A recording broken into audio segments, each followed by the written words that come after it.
Hi friends, ఎలా ఉన్నారు?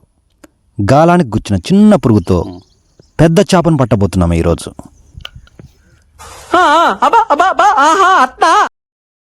అవును ఫ్రెండ్స్, మీరు విన్నది చూసేది నిజమే. అదెలాగో స్టెప్ బై స్టెప్ చెప్తాను. వీడియో ఎక్కడా స్కిప్ చేయకుండా చివరి వరకు చూడండి.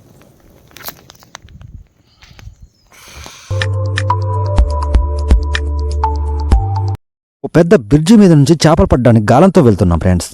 మా పూర్వీకులు ఈ పద్ధతి ద్వారా గోదావరి లాంటి నదుల్లో పెద్ద పెద్ద చేపలను ఈజీగా పట్టేవాళ్ళు. మనకు ఇలాంటి పురుగులు కావాలి. దీనిని కుమ్మరి పురుగు అంటారు. ఇవి బతుకుండగానే గాలానికి కుచ్చి నదిలో వేయాలి. వీటిని సరిగ్గా పట్టుకోవడం రాకపోతే కొడతాయి కూడా. ముందు జాగ్రత్తతో బాటిల్లో వేయడం జరిగింది. స్కూటీలో చేరుకున్న బ్రిడ్జి దగ్గరికి. ఇది ఒక కాలువ. దీని మీద కట్టిన ఈ వంతెన మించెల్లి మనం ఈ ప్రయోగం చేయబోతున్నాం. కింద చాలా పాములు లాంటివి తిరుగుతూ ఉంటాయి, కనిపిస్తుంది కదా మీకు వీడియోలో. మా వాళ్ళు గాలం వేయడానికి సిద్ధంగా ఉన్నారు. వీడియోలో కనిపిస్తున్న మాదిరి బాటిల్ని కట్టుకోవాలి. ఎందుకంటే మన గాలానికి చాప చిక్కినప్పుడు బాటిల్ సిగ్నల్ లాగా పనిచేస్తుంది. బాటిల్ నుంచి కుమ్మరిపును తీసి అది బతుకుండగానే గాలానికి చిక్కించాలి. అది కదులుతూ ఉంటే చేపలు దాన్ని మింగుతాయి. ఆ విధంగా చేపలు గాలంలోకి చిక్కుతాయి.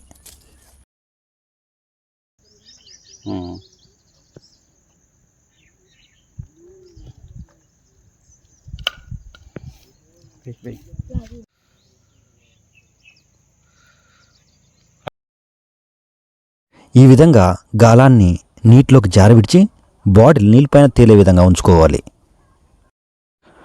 చేప పడుతుందేమోనని చాలాసేపు ఎదురు చూసాం. ఓ 2-3 సార్లు బాటిల్ కదిలింది, కానీ నమ్మకం కుదరలేదు.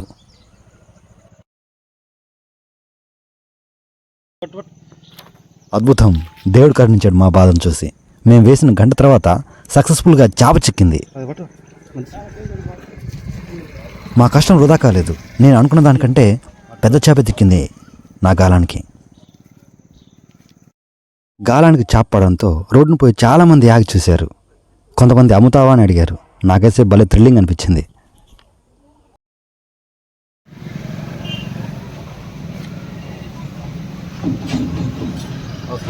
చేతితో ఇది ఆగడం లేదు. దాని నోట్లో కూర్చున్న గాలాన్ని నెమ్మదిగా బయట లాగేశాను.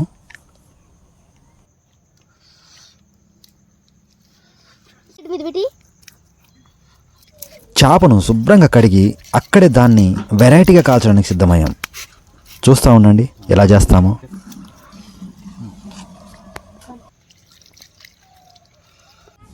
పెద్ద చేపతో చిన్నోడు.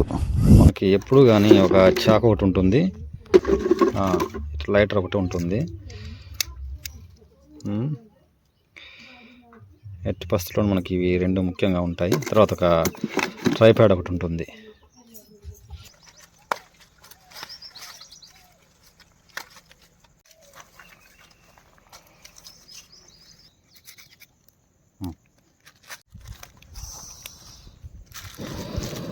అలాగైతే చేపను చక్కగా కాల్చడానికి ఇటువంటి పచ్చికర్రలు కావాలి.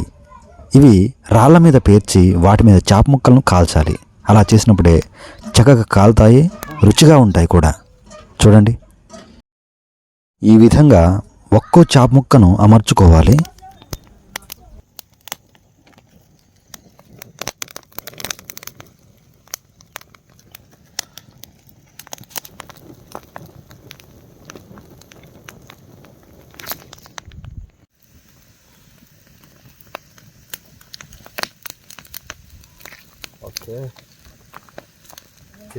కావాల్సినట్టుగా మంచిగా కాల్చాలి. బూడిదంటకుండా కాలుతాయి ఈ విధంగా.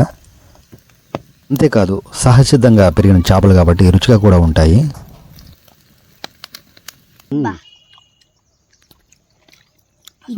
అసలు ఉప్పు కారం లేకపోయినా అసలు అద్దిరిపోయింది. జీవితంలో మర్చిపోయిన టేస్ట్.